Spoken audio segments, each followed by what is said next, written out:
অর্থাৎ আপনারা জানেন যেদিন দোল পূর্ণিমা, সেই দোল পূর্ণিমার দিনে যাকে গৌর পূর্ণিমা বলা হয়, সেই দিন ভগবান এসেছিলেন।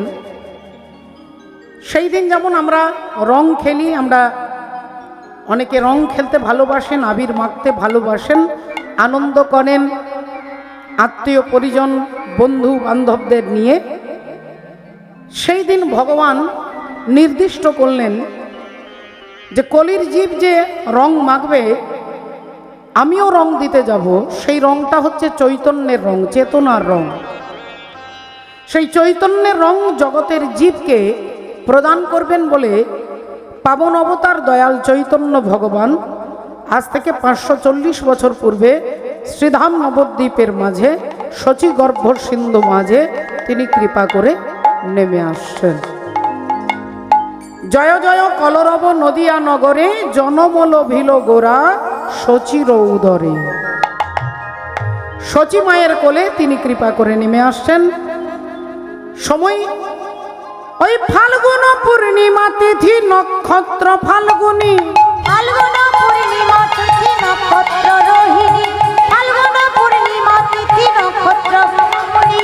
আর শুভক্ষণে জনমিলা গোরাদি জমনি, শুভক্ষণে জনমিলা গোরাদি জমনি, শুভক্ষণে জনমিলা গোরাদি জমনি। জনম নিল রে, জনম নিল রে, জনম নিল রে, জনম নিল রে, বলি আমার আমার গৌর হরি। জনম নিল রে, আমার আমার গৌর হরি। জনম নিল রে, আমার আমার গৌর হরি। হরি হরি হরি বলে, হরি হরি হরি বলে, আমার আমার গৌর হরি, হরি হরি হরি বলে, আমার আমার গৌর হরি। আর জনম নিল রে। হরি বল। ভক্তমণ্ডলী, ভক্তিমতী মায়েরা, ভগবানের গুণানুকীর্তন শুনবার জন্য আমরা সবাই একত্রিত হয়েছি। ভগবানের কথা, এক ভক্ত আছে যিনি ভগবানকে ভালোবাসেন, আরেক ভক্ত আছে ভগবান যাকে ভালোবাসেন।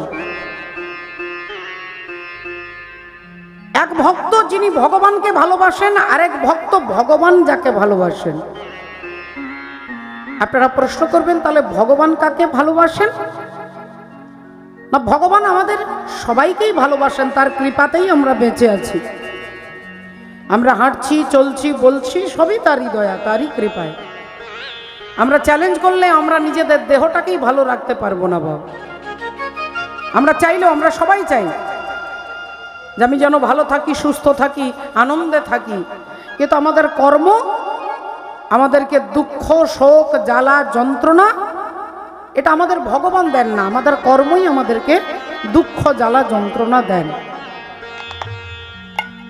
তাই কর্ম যদি ভগবত চরণে, ভগবানের চরণে নিবেদন করেন, আপনি বলবেন কি করে করব? একটা ফুল আমি ভগবানের চরণে দিতে পারি, আমার কর্ম আমি দেব কি করে? তাহলে আপনি ভাববেন যে আপনি যা করছেন তার ইচ্ছাতে করছেন। আপনি যদি ভাবেন যে তারই ইচ্ছায় আমি চলছি, আমি বলছি, আমি খাচ্ছি, আমি ঘুমোচ্ছি, তিনি আমাকে শক্তি দিয়েছেন, এটা যদি ভাবতে পারেন, তাহলে আপনি কর্ম ভগবানকে দিতে পেরেছেন বাবা। কিন্তু মাঝে মাঝে আমাদের অহংকার মাথায় চাড়া দিয়ে ওঠে, আমরা চিৎকার করে বলি আমার বাড়ি, আমার গাড়ি, আমার ছেলে।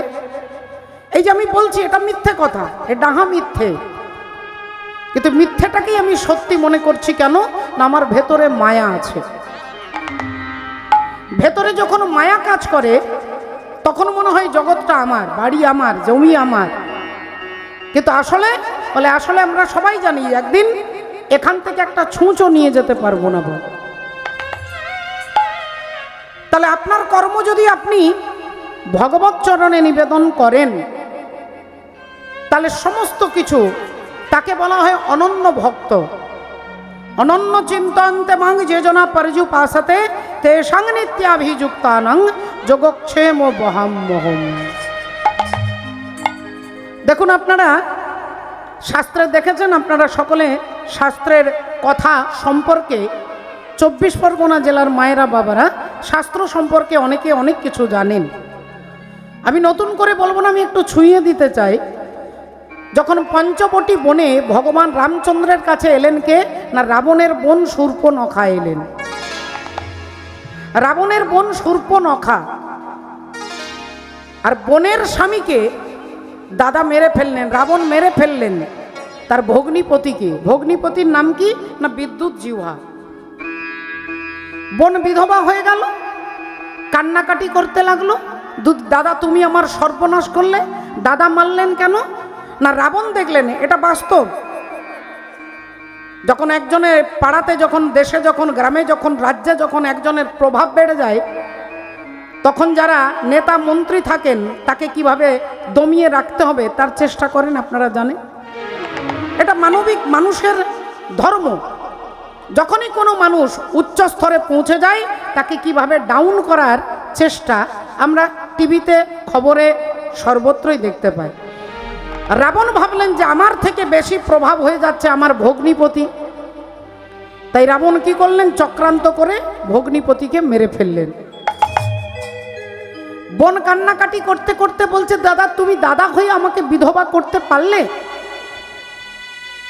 দাদার একটু দয়া হলো, বলল ঠিক আছে তুই যখন বিধবা নারী তোকে আমি এই দণ্ডকারণ্য, এই গোটা এলাকাটা আমি তোকে দিয়ে দিচ্ছি, যা। হরি বল। দণ্ডকারণ্য, এই দণ্ডকারণ্যের মধ্যেই পড়ছে পঞ্চবটি বন। নাসিক, নাসিক যেখানে আঙ্গুর চাষের জন্য বিখ্যাত গোটা পৃথিবীতে। এত আঙ্গুর চাষ আর অন্য কোনো জেলায়, অন্য কোনো রাজ্যে এত হয় না নাসিকের মতো বল। জায়গাটার নাম নাসিক হলো কেন না সেইখানে শূর্পণখার নাকটা কাটা হয়েছিল। এই নাক কাটা হয়েছিল বলে জায়গাটার নাম আজও পর্যন্ত নাসিক রয়ে গেছে। তাহলে আঙ্গুর চাষের জন্য বিখ্যাত সেই দণ্ডকারণ্যের অন্তর্গত ওই পঞ্চবটি বনে ভগবান রামচন্দ্র, সীতা দেবী, লক্ষ্মণ বসে আছেন। এলেন কে?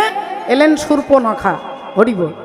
আর শূর্পণখা এলেন অপূর্ব সুন্দরী সেজে এলেন। হরিব। অপূর্ব সুন্দরী সেজে তিনি এলেন। রাধে রাধে। এখন সুন্দরী সেজে এলেন, সুন্দরী কিন্তু নন, তিনি রাক্ষসী। বড় বড় ঋষিদের, মুনিদের, সাধকদের তিনি রাক্ষসী আহার করেছে, খেয়েছে। রামচন্দ্রকে দেখে তার খুব ভালো লেগেছে, তিনি এসে প্রস্তাব দিচ্ছেন, প্রপোজ করছেন। ভগবান রাম কি করলেন না শূর্পণখাকে তার নাক আর কানটা কেটে তাকে বিশ্রী করে দিলেন। তাহলে তিনি সুন্দরী সেজে এসেছেন, ভগবান তাকে কুৎসিত করে দিলেন। আর দাপর যুগে ওই ভগবান কৃষ্ণের কাছে ওই শূর্পণখা যখন দাপর যুগে হলেন কুবজা, কুবজা তার নাম কংসের একজন দাসী। পিঠের মধ্যে একটা বড় টিউমার, সারা দেহের মধ্যে 3টে জায়গা বাঁকা, পা বাঁকা, কোমর বাঁকা, ঘাড় বাঁকা, পিঠের মধ্যে বড় একটা টিউমার নিয়ে কুবজা বোঝা, সেই বিশাল বড় মাংসপিণ্ড পিঠের ওপরে, গায়ের রংটা কালো, দাঁতগুলো বড় বড়, বিশ্রী কদাকার চেহারা, একবারে খসখসে চামড়া, একবারে কুৎসিত দেখতে। কিন্তু ভগবান কৃষ্ণ তাকে কি বলে ডাকছেন? বলেন সুন্দরী তুমি একটু এদিকে এসো। তাহলে শূর্পণখা সুন্দরী সেজে গেলেন, ভগবান রাম তার দিকে ফিরেও তাকালেন না। তিনি কতবার রিকোয়েস্ট করছে, অনুরোধ করছে, একবার আমার দিকে দেখো, আমি কেমন সেজে এসেছি একবার দেখো। রাম একবারও তার দিকে তাকালেন না। আর দাপর যুগে ভগবান কৃষ্ণ যিনি সুন্দর নন তাকে সুন্দরী বলে ডাকছেন। হরি বল। এর মানেটা কি না, মানেটা শূর্পণখা সুন্দরী নন, কিন্তু সুন্দরী সেজে এসেছেন। ভগবান সাজা জিনিসটাকে পছন্দ করেন না। তুমি যেটা, তুমি সেইভাবে আমার কাছে আসবে, ভগবান তাকে সেইভাবে গ্রহণ করবেন। রাধে রাধে। ভগবানকে রাবণ যখন রাবণকে বধ করছেন, রাবণ বলছেন আমি কি তোমার স্ত্রীকে চুরি করেছি, এই জন্য তুমি আমাকে মারছো? রামচন্দ্র বললেন না, আমার একটা ইশারায় ওই অশোক বন থেকে সীতা দেবী চলে আসতে পারে, আমি মুহূর্তের মধ্যে অনেক কিছু করতে পারি, তাই তুমি আমার সীতাকে আটকে রাখোনি, আমি ইচ্ছে করে তোমার ওখানে পাঠিয়েছি। কিন্তু রাধে রাধে, আমি তোমাকে মারছি কেন না তুমি সাধু সেজে অসাধুর কাজ করেছো। সেজেছ সাধু কিন্তু অসাধুর কাজ করেছ বলে, যিনি সাধু নন সাধু সেজেছেন, ভগবান তাকে আগে বিনাশ করেন। বাবা রাধে রাধে। চৈতন্য ভগবান এলেন জগতের জীবের চৈতন্য সত্তা জাগ্রত করবার জন্য। চেতনার সত্তাকে জাগ্রত করতে চৈতন্য ভগবান তিনি কৃপা করে শচী মায়ের আনন্দ মুখর আঙিনায় নেমে এলেন। রাধে যদি গোরা নাই আসিত কি মতি হইত আমি কেমনে ধরিতাম যে। যদি গোরা নয় আসিত কিমতি হইত কেমনে ধরিতাম দে। যদি গোরা নাই আসিত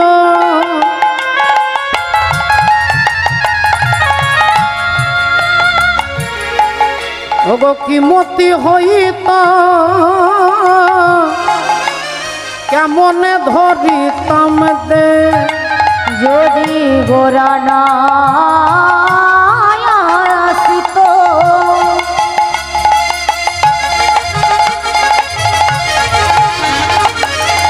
হিমতি হইত কেমনে ধরিতাম দে। ওগো শিরাধার মহিমা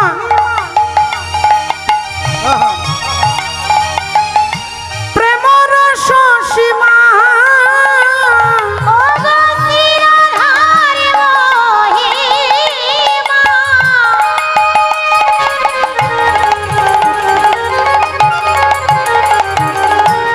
প্রেমর সীমা ওই জগতে জানা তো কে গো জগতে জানা তো কে। আহা শিরাধার মহিমা প্রেমর সীমা শিরাধার মহিমা প্রেমর সীমা ওই জগতে জানা তো কে গো জগতে জানা তোকে বলিকে জানা তো কে জানা তো কে জানা তো বলো বলো কে জানা তো। কে জানা তো যদি আমার গোরা নাই আসিত কে জানা তো গোরা নয় আসিত কে জানা তো ও যে গোপন প্রেম গোপনে রইত আমার গোরা নয় আসিত কে জানা তো ওই না গোপন প্রেম গোপনে রইত গোরা নাই আসিলে কে জানা তো। গোপন প্রেম গোপনে রইত রাধার শ্যাম মৃত তত্ত্ব হৃদয় গৌরে। রাধার শ্যাম মৃত তত্ত্ব গোপন প্রেম গোপনে রইত রাধার শ্যাম মৃত তত্ত্ব প্রেম গোপনে রইত রাধার শ্যাম মৃত তত্ত্ব গোপন প্রেম গোপনে রইত গোরা নয় আসিত কে জানা তো জগতে জানা তোকে জগতে জানা তোকে জগতে জানা তোকে জগতে জানা তোকে। ভক্তমণ্ডলী ভক্তিমতী মায়েরা রাধে রাধে হরি বল হরে কৃষ্ণ হরে রাম করো ভাই হরি নাম করো ভাই। হরি নাম করো ভাই হরি নাম করো ভাই হরি নাম করো ভাই হরি নাম করো ভাই। হরি নাম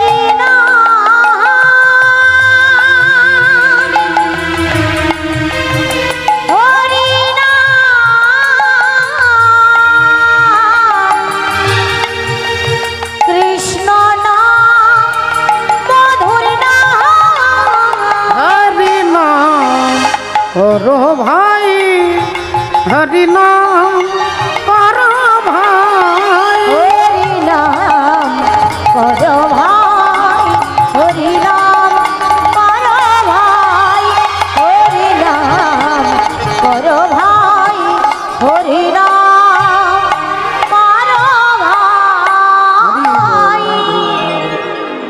হ্যাঁ, একটু এগিয়ে বসুন, একটু এগিয়ে আসুন। জয় নিতাই, জয় রাধে রাধে। তাই পূর্ণিমার চন্দ্র যেনি কিরণ প্রকাশ, কিরণ ওগ দূরে গেল অন্ধকার পাইয়া নইরা, পাইয়া আজ দাপরে নন্দের ঘরে।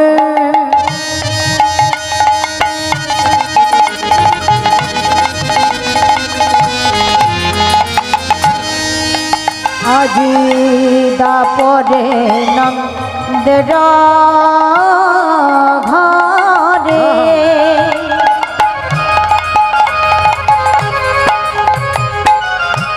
কৃষ্ণ অবতার, আজি দাপরে নন্দের ঘরে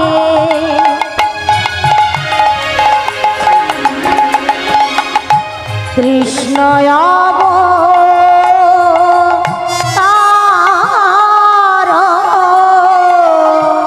আরে আপনি করিলা প্রভু,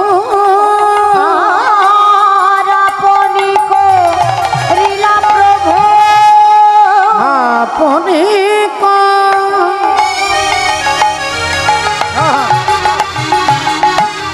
করিলা প্রভু অসুর সংহার। আপনি করিলা প্রভু আপনি করিলা প্রভু অসুর সংহার অসুর সংহার বলি জীবের লাগি গৌর হরি, জীবের লাগি গৌর হরি বলি কলি যুগে অবতরী, জীবের লাগি গৌর হরি কলি যুগে অবতরী জীবের লাগি গৌর হরি কলি যুগে অবতরী জীবের লাগি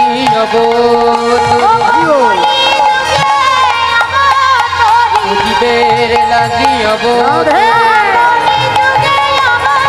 জীবের লাগি অবতরে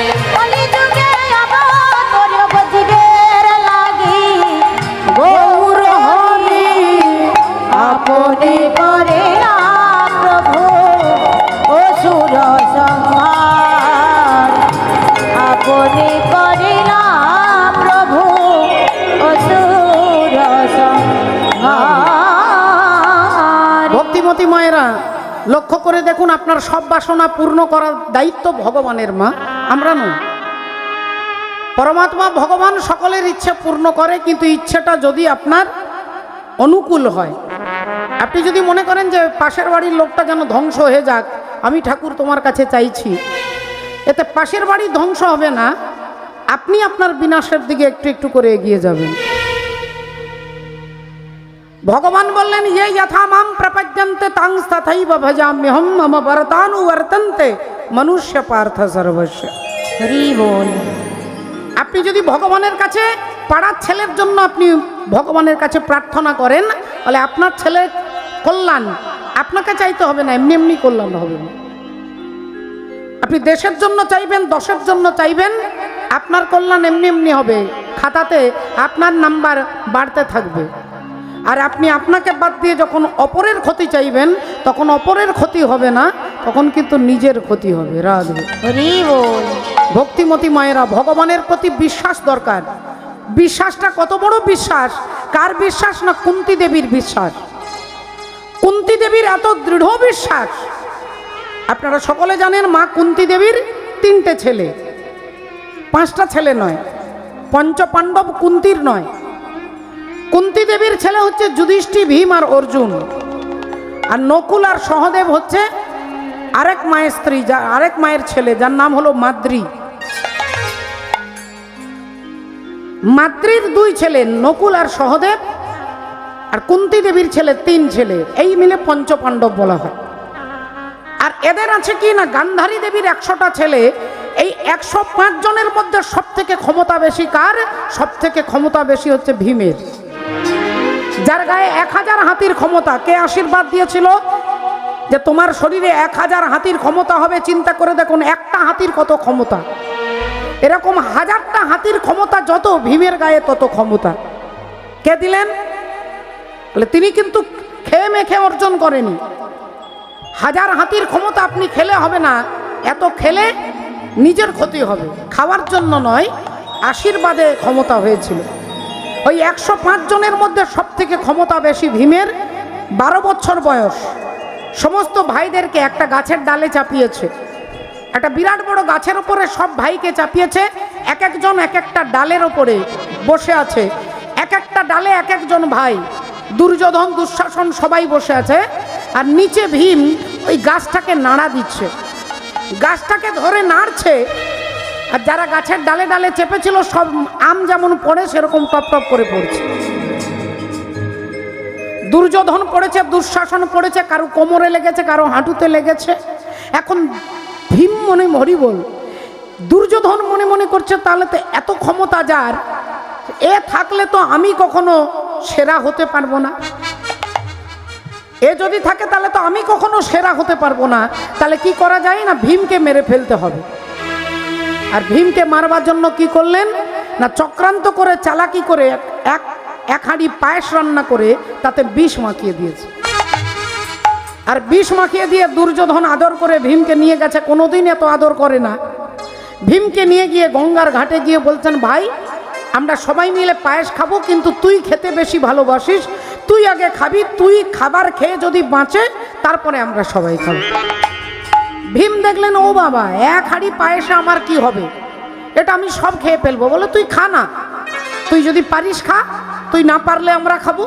ভীম এক হাঁড়ি পায়েস খেয়ে ফেলেছে, বিষ মাখানো। আর বিষ খেয়ে ভীম অজ্ঞান হয়ে গেছে। যেই অজ্ঞান হয়ে গেছে, দুর্যোধন আদি সমস্ত ভাইয়েরা কি করলেন, ধরে তাকে হাতে পায়ে ধরে আর গঙ্গার জলে ফেলে দিয়েছে। গঙ্গার জলে ফেলে দিয়েছে। ভীম একবারে জলের তলায় যেতে যেতে যেতে যেতে যেতে কোথায় চলে গেছে না, নাগলোক, যেখানে শুধু সাপেরা থাকে। যেখানে শুধু সাপ থাকে তাকে নাগলোক বলে, যেখানে শুধু দেবতারা থাকেন তাকে দেবলোক বলে, স্বর্গ। যেখানে ভগবান শ্রী হরি থাকেন তাকে বৈকুণ্ঠ বলেন, আর যেখানে রাধা গোবিন্দ থাকেন তাকে গোলক বলেন। যেখানে ব্রহ্মা থাকেন তাকে ব্রহ্মলোক বলেন, যেখানে বাবা ভোলেনাথ থাকেন তাকে শিবলোক বলেন। তাহলে যেখানে সাপ থাকবে সেটা নাগলোক। নাগলোকে পৌঁছে গেছে, যেতে যেতে যেতে অজ্ঞান হয়ে গেছে। এখন যখন অজ্ঞান হয়ে গেছে, সাপ লোকে গিয়ে বড় বড় বিষধর সাপেরা দেখলেন, আরে এ আমাদের লোকে এসেছে কেন, এ তো আমাদের সাপ নয়, আমাদের জাতিরও নয়, আর আমাদের গোত্রেরও নয়, তাহলে এ এসেছে কেন? সাপেরা কি করছে, ছোবল মারতে শুরু করেছে রেগে। ভাবছে বেটাকে মেরে ফেলবো, ছোবল মারছে। আর যেই সাপেরা ছোবল মারছে, আপনারা জানেন সকলে, বিষে বিষে বিষক্ষয় হয় না, বিষে বিষক্ষয়। এখন যত ছোবল মারছে, একে তো বিষ খাইয়ে দিয়েছে, বিষ তখন ক্ষয় হয়ে গেছে। আর যেই সে সুস্থ হয়ে গেছে, অমনি দেখলেন এই সাপগুলো আমাকে ছোবল মারছে, সাপের মুন্ডগুলো ধরছে আর ধরে ছিঁড়ে ছিঁড়ে ফেলছে। এক একটা সাপকে ধরছে আর ছিঁড়ে মেরে ফেলছে। অন্যান্য সাপেরা ভাবলেন এ যেমন তেমন বালক নয়, সোজা ছুটে গেছে রাজাদের কাছে। রাজাকে না, রাজা হচ্ছেন বাসুকি নাগ। মহারাজ, কোন একটা ছেলে এসেছে, দেখতে মানুষের মতো, আমাদের নাগলোকে এসে উৎপাত করছে, হাজার হাজার সাপকে মেরে ফেলেছে, এবার আপনি কিছু একটা ব্যবস্থা করুন। বাসুকি নাগ এসে তিনি রেগে গেলেন যে আমার দলের লোককে মেরেছে, তাহলে তো একে শেষ করে ফেলবো। আর যেই বাসুকি নাগ এসে দাঁড়িয়েছে, অমনি ভীমকে দেখতে পেয়ে বললেন, আরে তুমি তো কুন্তির ছেলে। ভীম বললেন, আপনি আমার মাকে চিনলেন কি করে? না, তোমার যে দাদু কুন্তি ভোজ, তোমার দাদুর নাম হচ্ছে কুন্তি ভোজ, আর কুন্তি ভোজ হচ্ছে আমার ছোটবেলাকার বন্ধু। তাহলে তুমি আমার বন্ধুর নাতি, মানে আমারও নাতি। আমার নাতি। তাই নাগলোকে এসে বাবা তুমি সাপেদেরকে তুমি নিরর্থ এভাবে মেরো না। আমি বুঝতে পারছি, এ পর্যন্ত তুমি যা করেছো তোমাকে ক্ষমা করে দিচ্ছি। এই নাও, তোমাকে দুর্যোধন বিষ খাইয়েছে, আমি তোমাকে অমৃত খাইয়ে দিচ্ছি।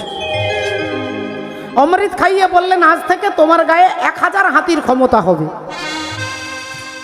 1000 হাতির ক্ষমতা হবে, কিন্তু ক্ষমতা কখনো দুর্বল প্রাণীকে দেখাতে যাবে না। ক্ষমতা অন্যায়ের প্রতিবাদের সময় ব্যবহার করবে। ক্ষমতা অধর্মের প্রতি, যখনই কোনো অধর্ম হবে তার প্রতি তোমাকে প্রতিবাদ করবার জন্য তোমার ক্ষমতা ব্যবহার করবে। এদিকে ভীমকে জলের মধ্যে ফেলে দিয়েছে, জানতে পেরে গেছে বিদুর, কাঁদতে কাঁদতে ছুটে গেছে মা কুন্তী দেবীর কাছে। বললেন বৌদি গো, তোমার 5 ছেলের মধ্যে 1 ছেলে মারা গেছে, কিন্তু 4টে ছেলেকে তো তোমাকে বাঁচাতে হবে। তাই তুমি পালিয়ে যাও বৌদি, তুমি পালিয়ে যাও। শত্রু যদি পাড়ার হয় তুমি দরজা বন্ধ করে বাঁচতে পারবে, কিন্তু শত্রু যদি ঘরের ভেতরে হয় তুমি কিভাবে নিজেকে রক্ষা করবে? শত্রু যদি তোমার ভাই হয় তুমি কিভাবে নিজেকে আনন্দে রাখবে? শত্রু তোমার পাড়ার লোক হলে তুমি তার সঙ্গে কথাবার্তা বন্ধ করে থাকবে, তাকে ঢুকতে দেবে না, দরজা বন্ধ করে রাখবে। তোমার শত্রু হচ্ছে তোমার ঘরের ভেতরে। তোমার ভীমকে মেরে ফেলেছে। যেই বলেছে ভীমকে মেরে ফেলেছে, কি করে মেরেছে? না বিষ খাইয়ে মেরেছে। কুন্তী দেবী বললেন, সোজা ঠাকুর ঘরে গেছে, 1 ফোঁটাও কাঁদেননি বাবা। তিনি মনের থেকে এতটুকুও বিচলিত নন, তিনি চঞ্চলও হননি, তিনি কান্নাকাটিও করেননি। ভগবানের কাছে গিয়ে বললেন, আমার ছেলেকে যদি বিষ খাওয়ায়, আমি জানি বিষও তোমার সৃষ্টি আর অমৃত তোমার সৃষ্টি। হরি বল। তুমি বিষকেও সৃষ্টি করেছো, তুমি অমৃতকেও সৃষ্টি করেছো। আজ আমি দেখব, যেহেতু তুমি আমাদের পক্ষে, আমার ছেলের মৃত্যু হতে পারে না। এই যে মৃত্যু হতে পারে না, এই যে দৃঢ় বিশ্বাস, এই বিশ্বাসটাই আমাদের নেই। আমার মতো পাপী জীবের কথা বলছি। আমাদের বিশ্বাস টলমল টলমল করে। যখনই ঘরে কোনো বিপদ হয় বিশ্বাস তখন জানালা দিয়ে উড়ে চলে যায়। এই তখনই চারিদিকে ছুটছি, কি হবে কি হবে, হাউ মাউ করে কাঁদছি। এর কারণটা কি? না বিশ্বাস আমার নেই। দৃঢ় বিশ্বাস কুন্তী দেবী যে আমার ছেলেকে বাঁচানোর দায়িত্ব তোমার। তিনি বসে ঠাকুর ঘরে বসে আছে, চোখ বন্ধ করে দৃঢ় বিশ্বাস নিয়ে আছে, আমি জানি আমার ছেলেকে এভাবে আমার ছেলের মৃত্যু হতে পারে না, কারণ তুমি আছো আমাদের মাথার উপরে। মাথার উপরে। এদিকে কয়েকদিন থাকার পরে ভীম বলছে, দাদু বাসুকি নাগকে বলছে, দাদু আমি বাড়ি ফিরে যাব। বলেন তুমি তো এসেছো নাগলোকে, তোমাকে আশীর্বাদও দিয়েছি 1000 হাতির ক্ষমতা হবে, এখন বাড়ি যেতে চাইছো, তুমি এসেছো যেভাবে সেভাবে তো যেতে পারবে না। তাহলে এক কাজ করো, তুমি এক কাজ করো, খাওয়া দাওয়া করে এখানে ঘুমো। না আমি ঘুমোবো না, আমি আমার মায়ের কাছে যাব, আমি আমার দাদাদের কাছে যাব। বাসুকি নাগ বললেন, ভাই তুমি এখানে ঘুমাও, যখন তোমার ঘুম ভাঙবে তখন দেখবে তুমি বাড়ি পৌঁছে গেছো। ভীম শুয়ে পড়লেন, আর যখন শুয়ে পড়লেন ঘুম থেকে উঠছেন তখন দেখছেন কি, দেখে কুন্তীর কোলে শুয়ে আছে। দেখে কুন্তীর কোলে শুয়ে আছে, কুন্তীর কোলে শুয়ে আছে। ওগো জগৎপতি হাতে যার কাছে, কুন্তীর কোলে শুয়ে আছে, জগৎপতি থাকে যার কাছে, কুন্তীর কোলে শুয়ে আছে। ওগো জগৎপতি থাকে যার কাছে, কুন্তীর কোলে শুয়ে আছে, জগৎপতি যার কাছে, কুন্তীর কোলে আছে, জগৎপতি যার কাছে, ওগো কুন্তীর কোলে শুয়ে আছে, জগৎপতি যার কাছে, কুন্তীর কোলে শুয়ে আছে, জগৎপতি যার কাছে। দেখে কুন্তীর কোলে শুয়ে আছে। ভক্তিমতী মায়েরা, কুন্তী দেবীর কোলে ভীম শুয়ে আছে। কুন্তী দেবী দেখছে এই তো আমার ছেলে যে নাকি হারিয়ে গিয়েছিল, যাকে নাকি বিষ খাইয়ে দিয়েছিল, এই তো আমার ছেলে আরও বেশি ক্ষমতাধারী হয়ে এসেছে, আরও বেশি শক্তিশালী হয়ে এসেছে। তাহলে কুন্তী দেবী কিন্তু যাগযজ্ঞ কিছু করেননি, শুধু তার স্থির বিশ্বাস যে ভগবান যখন আমাদের পাশে আছেন তখন বিপদ হতে পারে না। তিনি বিপদ ভঞ্জন মধুসূদন। এই বিশ্বাসটা যাতে আমাদের থাকে, এর জন্যই কীর্তন, এর জন্যই ভাগবত, এর জন্যই শাস্ত্র, এর জন্যই সাধুগুরু ভক্তের প্রতি ভক্তি, শুধু এই বিশ্বাসটাকে অর্জন করবার জন্য। এই বিশ্বাস আমাদের টলমল করে বলেই চৈতন্য মহাপ্রভু বললেন, হরে রে নাম, হরে রে নাম, হরে নাম, হরে রে নামৈব কেবলম, কেবলম কলো নাস্তেব নাস্তেব নাস্তেব নাস্তেব গতিরন্যথা। গতিরন্যথা। রাধে রাধে। তাই পদকর্তা এক পাশে দাঁড়িয়ে কলম দিচ্ছেন, যে গৌর হরি, এই বিশ্বাসটাকে দৃঢ় করবার জন্য একটা মন্ত্র দিলেন যে হরি নাম ছাড়া জীবের আর কোনো গতি নাই। হরি বল, রাধে রাধে। দাপরে নন্দের ঘরে কৃষ্ণ অবতার, কৃষ্ণ অবতার ওগো আপনি করিলা প্রভু অসুর সংহার। অসুর সংহার। আজ সচির উদরে এবে জন্ম নদিয়াতে, আজ সচির উদরে এবে জন্ম নদিয়াতে। ওগো সচির উদরে এবে জন্ম নদিয়াতে। ওগো সচির উদরে এবে জন্ম নদিয়াতে। কলিযুগের জীব সব নিস্তার করিতে, কলিযুগের জীব সব নিস্তার করিতে। কলিযুগের জীব সব নিস্তার করিতে। বাসুদেব ঘোষ কহে মনে করি আশা। বাসুদেব ঘোষে কহে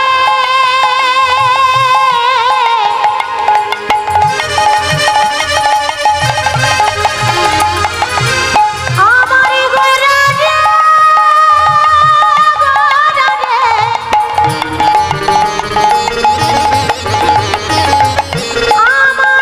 আমারি গোরা গোরা, গোরা গোরা রে। হে বাসুদেব ঘোষ কহে মনে করি আশা। বাসুদেব ঘোষে কহে মনে করি আশা। গৌর পদ দ্বন্দ্ব মনে করিয়া ভরসা। দণ্ড মূলে করিয়া ভরসা। গৌর পদ দণ্ড মূলে করিয়া ভরসা। আজ গৌর পদ দ্বন্দ্ব মনে করিয়া ভরসা। হে গৌর পদ দণ্ড মূলে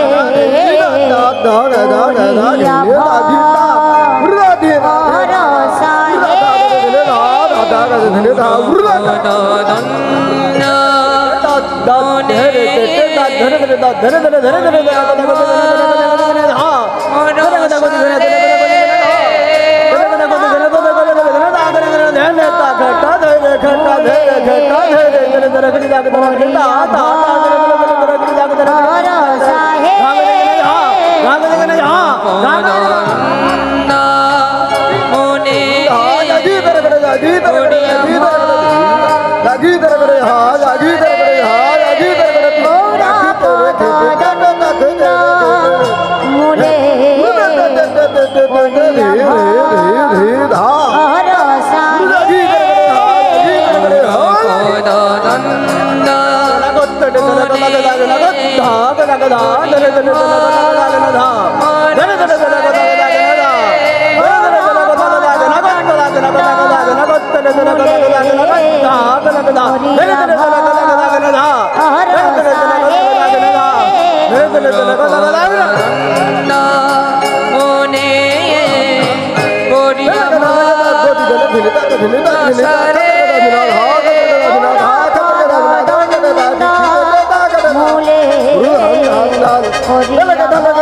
পদদণ্ড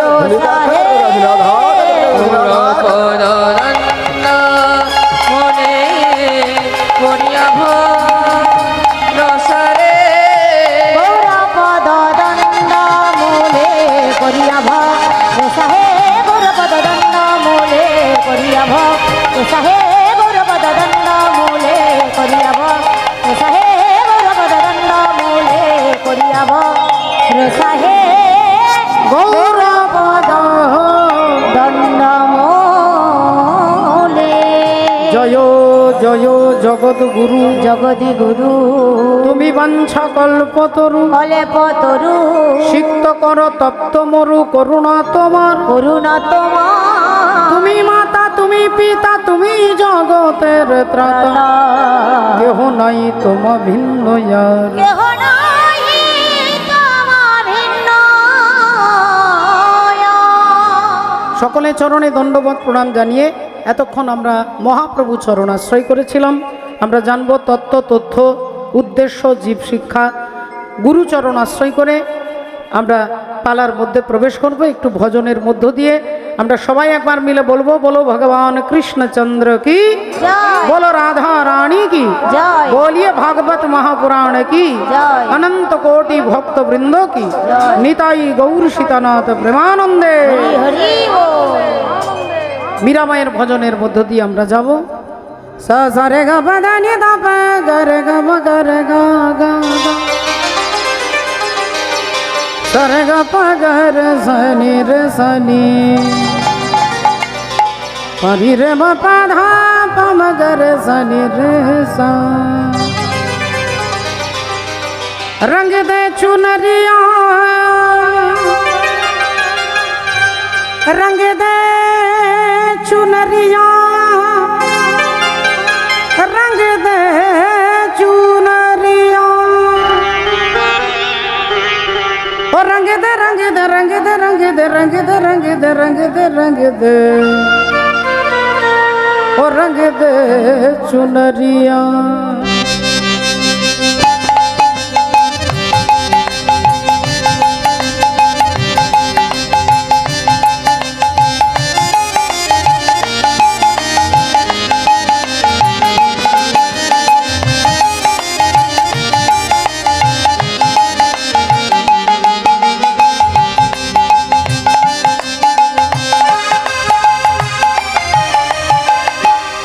और रंग दे रंग दे रंग दे रंग दे रंग दे रंग दे रंग दे रंग दे रंग दे चुनरिया ओ रंग दे चुनरिया ओ शामतिया बोरी रंग दे चुनरिया ओ रंग दे चुनरिया रंग दे चुनरिया।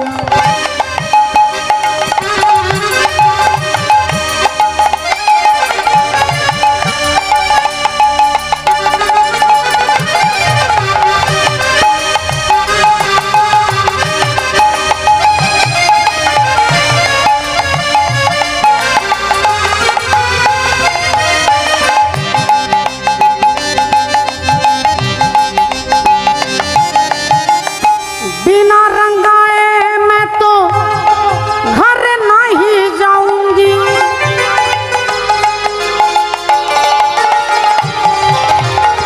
আমাকে রং না দিলে আমি বাড়ি যাব না, ভগবানকে বলছেন। ভক্তের আরজি, ভক্তের দাবি, আমাকে রং না দিলে আমি বাড়ি যাব না। ও বিনা রंगाए मैं तो घर नहीं जाऊंगी।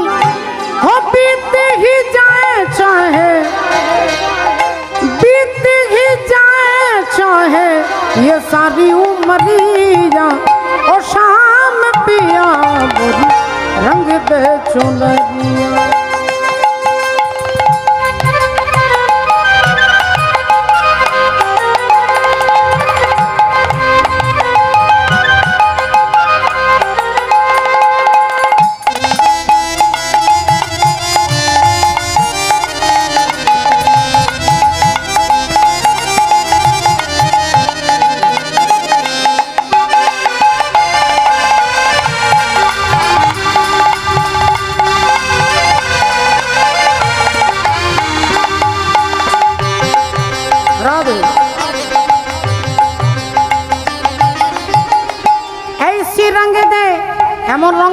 ওটা সাবান দিয়ে ঘষলে উঠবে না,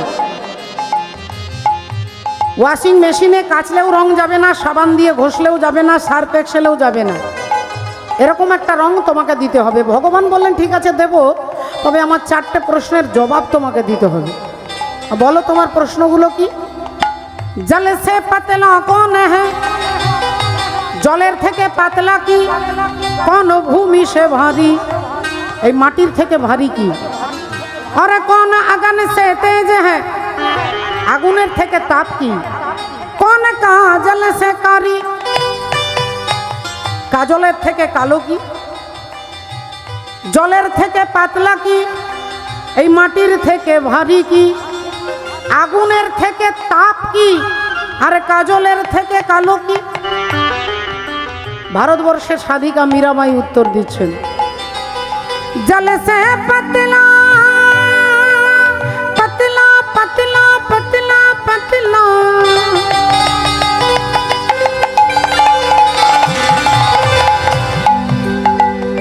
জল সে পাতলা জ্ঞান হ্যাঁ, জলের থেকে পাতলা হচ্ছে জ্ঞান। আর পাপ ভূমি সে ভারী, পাপ হচ্ছে এই পৃথিবীর থেকে ভারী। ক্রোধ আগুন সে তেজ হ্যাঁ, ক্রোধ মানুষের রাগ হচ্ছে আগুনের থেকে বেশি তাপ। আগুন লাগলে জল ঢেলে দিলে নিভে যাবে, কিন্তু পশ্চিমবঙ্গের মানুষে গোটা পৃথিবীতে যে অশান্তির আগুন জ্বলছে, হিংসার আগুন, এ কিন্তু জল ঢাললে দমকল এসেও কিন্তু নেভাতে পারবে না।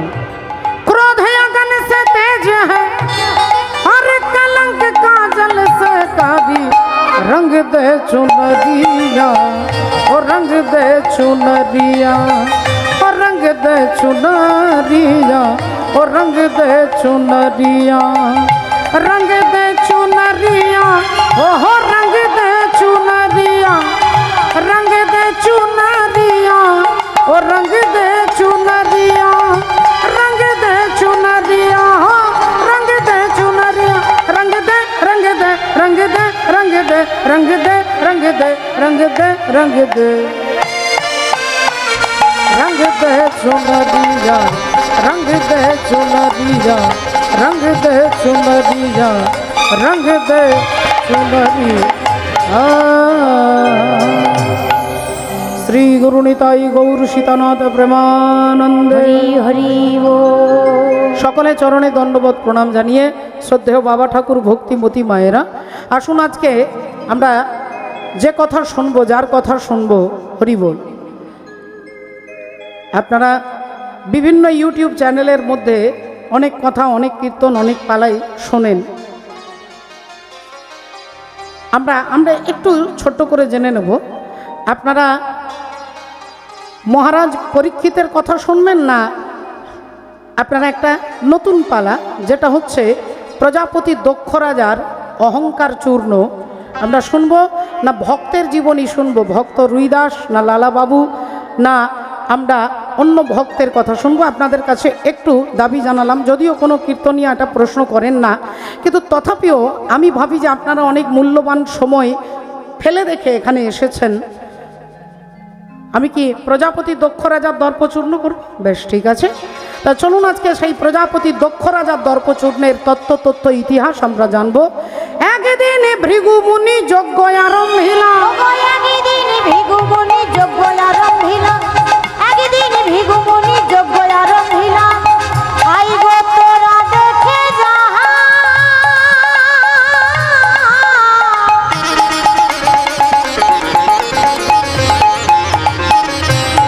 ও তোরা দেখে যা,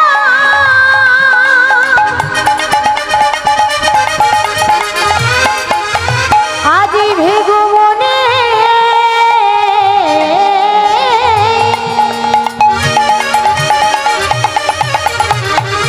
যজ্ঞ করে দেখে যা, একদিন ভৃগু মুনি যজ্ঞ আরম্ভিলা, একদিন ভৃগু মুনি যজ্ঞ আরম্ভিলা, মহামুনি ভৃগু যজ্ঞ করছেন। আর তার যজ্ঞ এমন সামান্য নয় মা গো, স্বর্গমর্ত পাতাল থেকে সব দেবী দেবতা যক্ষ রক্ষ গন্ধর্ব কিন্নর সব আসছে তার যজ্ঞের অনুষ্ঠানে অংশগ্রহণ করতে। ত্রিভুবনের দেবগণে নিমন্ত্রণ কইলা, ত্রিভুবনে দেবগণে নিমন্ত্রণ কইলা, ত্রিভুবনে দেবগণে নিমন্ত্রণ কইলা। এখন ভক্তিমতী মায়েরা ঘটনা কি ঘটেছে মা একটু না শুনলে বুঝতে পারবেন না।